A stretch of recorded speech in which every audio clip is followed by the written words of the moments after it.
पिछले क्लास में हम लोगों ने मेल रिप्रोडक्टिव सिस्टम के बारे में पढ़ा। इसके बाद ह्यूमन रिप्रोडक्शन का जो अगला पार्ट है वो फीमेल रिप्रोडक्टिव सिस्टम है। दोनों में डिफरेंस होता बताए थे आपको कि रिप्रोडक्टिव सेक्सुअल डाइमॉर्फिज्म शो करते हैं, इसलिए दोनों का सिस्टम के स्ट्रक्चर में, फंक्शन में अलग अलग डिफरेंस है, उन लोगों का अलग अलग होते हैं। तो फीमेल रिप्रोडक्टिव सिस्टम में ओवरी है, ओविडक्ट है, यूटेरस है, सर्विक्स है, वेजाइना है और इसके बाद एक्सटर्नल जेनिटलिया और एक और आर्गन रिलेटेड मेमोरी ग्लैंड्स होता है फीमेल में। तो सबसे पहले हम लोग ओवरी लेते हैं।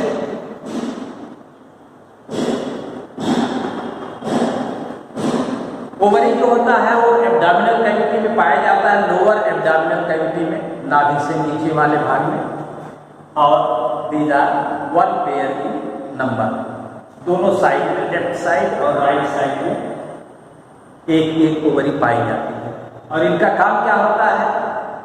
ओवरी प्रोड्यूस एग या ओवम, ओवम या एग का प्रोडक्शन करता है। दूसरा, ovary responsible for secretion of female hormone और female sex hormone that is called estrogen and some other like progesterone, कुछ दूसरे हार्मोन भी ये सेक्रेट करता है। तो वन पेयर ऑफ ओवरी। अब ये बॉडी कैविटी में कैसे पड़े हुए हैं? तो इनको बॉडी वाल से पतले पतले रेशे होते हैं जिनको हम कहते हैं लिगमेंट, लिगमेंट से जुड़े होते हैं। आलमंड शेप माने बादाम के आकार के ओवरी पाए जाते हैं और दो भागों में बटा होता है। सेंट्रल पार्ट जो होता है उसको मिडुला कहते हैं और जो आउटर पार्ट होता है उसको कार्टेक्स कहते हैं। तो बाहरी वाले को, बाहरी लेयर को कार्टेक्स और अंदर वाले को मिडुला। तो इसके अंदर एग का फॉर्मेशन होता है। One pair ovary lower abdominal cavity में पाए जाते हैं। इसके बाद दूसरा पार्ट जो होता है वो कहलाता है ओविडक्ट या दूसरा नाम उसका है फैलोपियन ट्यूब। ये क्या है? Tube like structure that is 8 to 12 centimetre in length. एक नली होती है जो 8 से 12 सेंटीमीटर वेरी करती है इंडिविजुअल टू इंडिविजुअल और 3 पार्ट से मिलकर के बनी होती है। एक कहलाता है फिम्बरी,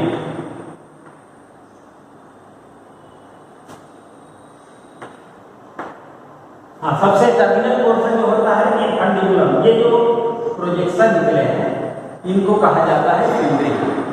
तो सबसे ये चौड़ा वाला भाग इनफंडिबुलम कहलाता है और इसके बाद ट्यूब और आगे बढ़े उसको एम्पुला कहते हैं और लास्ट वाला पोर्शन जो यूटेरस से जुड़ा होता है उसको इस्थमस कहा जाता है। Then fimbriae are the terminal portion of the infundibulum and they help in collection of ovum after ovulation। जब ओवम या अंडा रिलीज होता है तो उस समय ये जो प्रोजेक्शन निकले हैं जिनको फिम्बरी कहते हैं ये कलेक्ट करता है अंडे को और इस ट्यूब में डाल देता है। इसमें एक मूव करता है। The next part is the ampulla that connected with the narrow ligament tube called isthmus। Isthmus uterus से ज्वाइन करता है, यूटेरस से जुड़ा होता है। तो इस तरह से फैलोपियन ट्यूब के 3 पार्ट हो गए। इसका फंक्शन क्या हो गया? It provide passage for release ovum after ovulation. Ovulation के बाद एग को पैसेज देता है, रास्ता देता है जाने के लिए। इसकी जो इंटरनल वाल जो सिलिएटेड होती है एग को मदद भी करती है चलने में। इसके बाद जो नेक्स्ट पार्ट होता है वो यूटेरस होता है।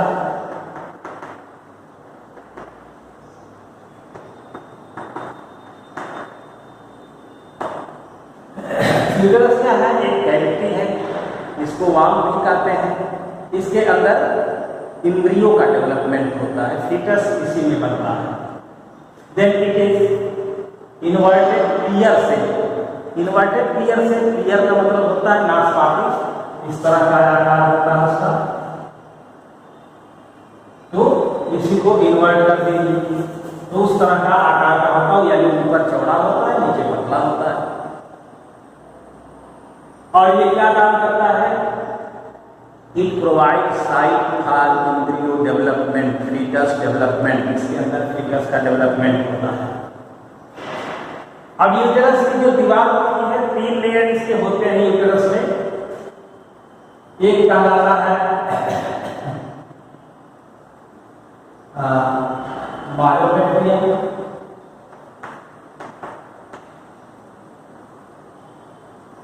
हमने सबसे बाहर होता हो पेरीमेट्रियम, और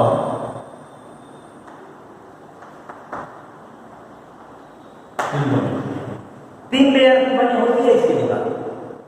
सबसे बाहर वाला जो होता है थिन मेम्ब्रेनस होता है, उसको बोलते हैं पेरीमेट्रियम।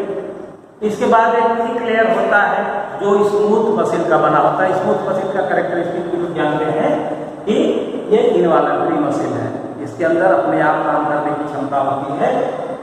तो स्मूथ मसिल का बना हुआ बीच वाला लेयर उसको मायोमेट्रियम कहते हैं। It provide contraction during the child birth. Child birth के समय ये कंट्रैक्शन देता है, संकुचन देता है, जिससे बच्चे का जन्म होता है। Endometrium is the thin layer but it is glandular in nature, rich in blood supply, blood vessels पाई जाती है इसके अंदर, और ये ग्लैंडुलर टिश्यू होता है। And it has ability to reformation, एक बार टूटा तो फिर बन गया, इस तरह का रीफॉर्मेशन की एबिलिटी होती है इंडोमेट्रियम, सबसे अंदर वाले वाल होती है। और it also provide site for implantation. जब फर्टिलाइजेशन हो जाता है तो अंडा जाकर के इंडोमेट्रियम से ही जाइगोट इंडोमेट्रियम से ही जुड़ता है। आगे हम लोग पढ़ेंगे इसको इम्प्लांटेशन करते हैं। तो इस तरह से यूटेरस हो गया। यूटेरस जैसे जैसे नीचे आता है वैसे नैरो हो रहा है। Then this narrow part, that is in part of the uterus is called cervix. इसको सर्विक्स कहते हैं। And it forms a cavity-like structure that is called cervical canal, and cervical canal open outside to a tubular part, एक नलिकाकार रचना बाहर होती है, जिसको बोलते हैं वेजाइना। वेजाइना बाहर तरफ होता है। ये फीमेल रिप्रोडक्टिव ऑर्गन है जो आपके बॉडी के अंदर पाया जाता है। इसके बाद external genital area. External genital area में वल्वा कहते हैं उसको, या वेस्टिब्यूल कहेंगे।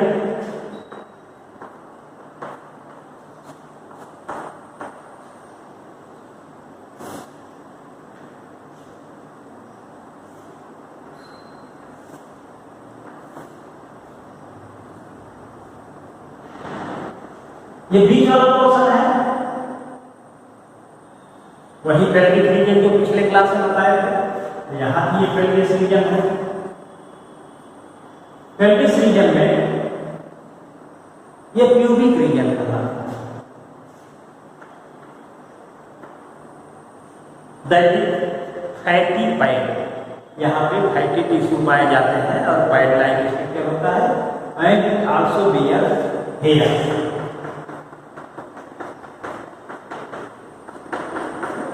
these are called pubic hair। आपके भी एक्सटर्नल जेनाइट एरिया पे हेयर पाए जाते हैं, जिसको प्यूबिक हेयर कहा जाता है। यहाँ भी प्यूबिक हेयर पाया जाता है। इसके बाद इसका जो वेस्टिब्यूल होता है, इसके 2 लेयर होते हैं। स्किन फोल्ड का बना हुआ 2 लेयर।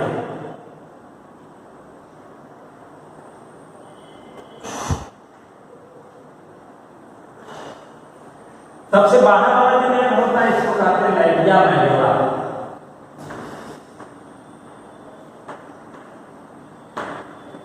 अंदर वाले लेयर को कहते हैं लैबिया माइनोरा।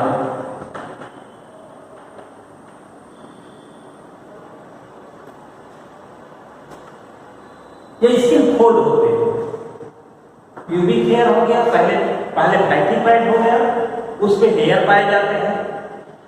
पहले बताया आपको कि आपके अंदर भी प्यूबिक हेयर पाया जाता है, यहाँ भी प्यूबिक हेयर पाया जाता है। फिर इसके बाद 2 लेयर स्किन फोल्ड के लैबिया मेजोरा और लैबिया माइनोरा ये होते हैं। सबसे ऊपर एक स्फेरिकल बॉडी जो अंदर से आई जाती है अंदर, इसको बोलते हैं क्लाइटोरिस। और इसको ये कहा जाता है कि homologous to male penis. Male में जैसे पेनिस पाया जाता है उसी तरह इनके अंदर क्लाइटोरिस पाया जाता है। जैसे सेक्सुअल इंटरकोर्स के समय पेनिस पे इरेक्शन आता है, उसी तरह से क्लाइटोरिस भी इरेक्ट होती है, यदि ब्लड से भर जाती है और थोड़ा सा उभर जाती है, तो इसको क्लाइटोरिस कहते हैं। तो इसको होमोलॉगस ऑफ मेल पेनिस कहा जाता है। इससे एक पॉइंट और मिलता है कि ऐसा हो सकता है कि अर्ली स्टेजेस में जब इवोल्यूशन होगा तो ह्यूमन बीइंग बाइसेक्सुअल होगा, क्योंकि बहुत सारे ऐसे आते हैं जैसे मेमोरी ग्लैंड्स के जो वेस्टिजियल पार्ट है आपके अंदर में मेमोरी ग्लैंड पाया जाता है, लेकिन फंक्शनल नहीं है, फीमेल में पाया जाता है, फंक्शनल है। तो ये बाइसेक्सुअलिटी को शो करता है कि बहुत बिलियन ईयर्स पहले हो सकता है ये बाइसेक्सुअल है। इसके बाद एक मेम्ब्रेन पाई जाती है। ये आपको बताए थे कि मेल में स्पर्म और सीमेन एक ही रास्ते निकलता है, इसलिए इसको यूरिनोजेनाइटल सिस्टम कहते हैं। यहाँ पर यूरिन के लिए अलग से पैसेज है और रिप्रोडक्टर के लिए अलग ओपनिंग है। रिप्रोडक्शन के लिए अलग ओपनिंग है, यूरिन के लिए अलग है, इसलिए हम इसको यूरिनोजेनाइटल एक साथ नहीं है। यूरिन का पैसेज अलग है और रिप्रोडक्टिव ट्रैक्ट का अलग है। अब रिप्रोडक्टिव ट्रैक्ट में इंसेमिनेशन होता है तो उस समय मेल अपना सीमेन या स्पर्म को इंट्रोड्यूस करता है मेल रिप्रोडक्टिव ट्रैक्ट में। तो उस समय अर्ली एज में एक मेम्ब्रेन पाई जाती है। इस मेम्ब्रेन को कहते हैं हाइमेन, जो रिप्रोडक्टिव अपर्चर को या रिप्रोडक्टिव कोर को ढके रहता है। और ये मेम्ब्रेन जब पहला इंटरकोर्स होता है, मेल का पेनिस इसके अंदर जाता है तो इस मेम्ब्रेन को तोड़ देता है। तो पहले के समय में इसको प्रूफ ऑफ वर्जिनिटी मानते थे, जिसके पास हाइमेन नहीं है इसका मतलब वो पहले ही कहीं उसका वो हो चुका है सेक्सुअल इंटरकोर्स, और जिसके पास हाइमेन रहेगा उसका मतलब वर्जिन है। वर्जिन का मतलब कि अभी उसको टच नहीं किया गया है, तो प्रूफ ऑफ वर्जिनिटी माना जाता था। लेकिन अब क्या हुआ, डेवलपमेंट हुआ, साइकिलिंग की जाती है, लड़कियां एक्सरसाइज करती हैं, तो उस एक्शन में उस प्रोसेस में ये मेम्ब्रेन टूट जाती है। तो अब ये कह दिया गया कि hymen is the not consider as proof of virginity. अब इसको हम उसके कुंवारेपन का सबूत नहीं मानेंगे, क्योंकि बहुत सारे ऐसे एक्सरसाइज हैं जो लड़कियां करती हैं, साइकिलिंग करते हैं, तो इसके अंदर फ्रिक्शन होता है, मेम्ब्रेन फट जाती है। तो ये हाइमेन मेम्ब्रेन होती है। और सबसे नीचे एक ओपनिंग होती है जिसको आप यूरेथ्रल मीटस कह सकते हैं, या जिससे यूरिन निकलने वाला रास्ता होता है। तो इस तरह से इनका यूरेथ्रा यहीं पे ओपन होता है, यूरेथ्रल मीटस कहते हैं। तो ये इनका एक्सटर्नल जेनाइटेरिया दोनों थाई के बीच में पाया जाता है, इसको भी हम पेल्विक रीजन भी कहेंगे।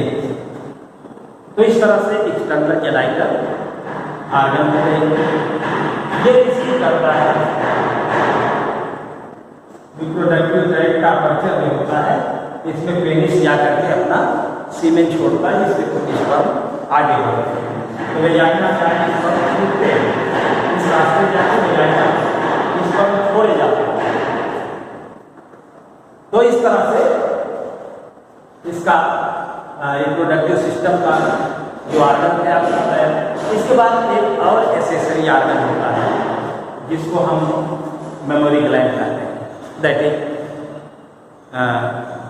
Required for parental care.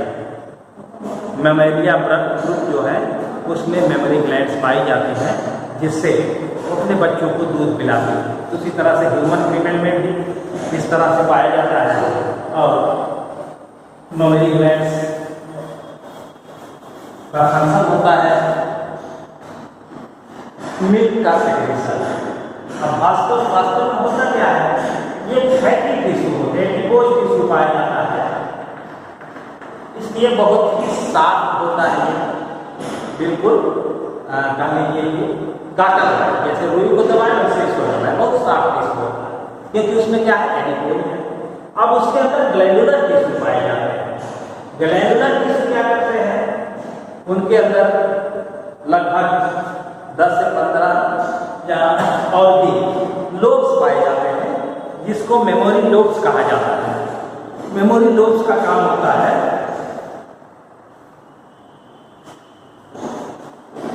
यहाँ पे मिल्क का सिंथेसिस होता है। मेमोरी लोब्स जो 10 से 20 तक हो सकते हैं, 15 से 20 तक हो सकते हैं, ये मिल्क सिंथेसिस का काम करता है। इसके बाद ये जो मिल्क बनता है, ये छोटे छोटे गुलिकाएं पाई जाती हैं, जिनको हम अल्वियोलाई कहते हैं। अल्वियोलाई में क्या होता है, कैविटी होती है। Synthesised milk is stored in alveolar cavity. Alveoli की कैविटी में मिल्क स्टोर होता है। There number of alveoli form a duct, that is called mammary duct. सबकी डक्ट आकर के एक कॉमन डक्ट बनती है, जिसको मेमोरी डक्ट कहते हैं।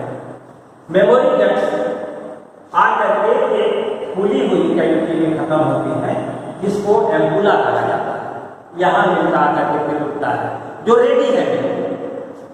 देन ये number of ampulla combined to form a common duct, that is called lactiferous duct. Lactiferous is the tube और duct that release milk through the nipple. ये बाहर का भाग जो होता है, इसको कहा जाता है निप्पल। ये ब्लैक कलर का होता है और इसी में मेमोरी डक्ट लैक्टिपेरस डक्ट होता है, और ये भी पोर्शन काला होता है, इसको कहा जाता है एरियोला। तो इसको बहुत बार इस्तेमाल आज नहीं पता था, ये तो आप लोग बड़े हो गए, भूल गए, लेकिन माँ का दूध पीकर ही बड़े हुए होंगे, तो ये स्ट्रक्चर आपको याद ही होगा। ये निप्पल है, और ये एरियोला जो ब्लैक कलर का होता है या ब्राउनिश कलर का होता है, एरियोला निप्पल होता है। निप्पल में छोटे छोटे पोर्स होते हैं, उससे ये लैक्टिपेरस डक्ट जुड़ा होता है। लैक्टिपेरस डक्ट से जब बच्चा सक करता है, उसको मिल्क मिलता है। अब दूसरी बात, एक जो कहावत कही जाती है, लोग कहते हैं कि मम्मी कहा जाता है हिंदुस्तान में, या कहीं भी कहा जाता है, तो मम्मी का मतलब होता है कि प्रिजर्व डेड बॉडी। तो लोग कहते हैं कि मम्मी का मतलब तो मरा हुआ बॉडी होता है, लेकिन ऐसा नहीं है। जब रिप्रोडक्टिव सिस्टम फीमेल का पढ़ेंगे आप, तो ये मेमोरी ग्लैंड्स पाई जाती हैं, जिसको पी करके बच्चा बड़ा होता है। तो इस मेमोरी ग्लैंड के नाम पर उसको मम्मी कहा जाता है। आप लोग मम्मी बोलते हो, इसके नाम पे कोई ये बात कहे तो आप कहिए नहीं, वो मम्मी नहीं है, ये वो मम्मी है जिसके अंदर मेमोरी ग्लैंड है, जिससे दूध पी करके हम बड़े होते हैं। तो इस मेमोरी ग्लैंड में एक्चुअली लिखना भी चाहिए, तो यम आप लिखेंगे तो ये वाली मम्मी हो जाएगी, जो दूध पिलाने वाली मम्मी है। और वो जो मम्मी लिखते हैं ये गलत है, ये लिखेंगे तब तो मरी हुई बॉडी हो गई। तो इस तरह से फीमेल रिप्रोडक्टिव सिस्टम आपका कंप्लीट हुआ, और इसको आप बुक से पढ़ेंगे। वीडियो को केयरफुली आप पढ़ेंगे। जैसे गौरव सिंह एक पठान सवाल कर दिए बिना पढ़े हुए, तो उनको देखना चाहिए। पहले पढ़ते थे किताब से, वीडियो देख लेते, तब उसके बाद सवाल करते। और इसका नोट आप अपनी कॉपी पर बना करके लिखेंगे। नोट आपको नहीं दिया जाएगा, आप स्वयं बनाएंगे, और कॉपी जैसे जैसे पढ़ाया जा रहा है वैसे वैसे अप टू डेट रहिए, साथ में रहिए। धन्यवाद।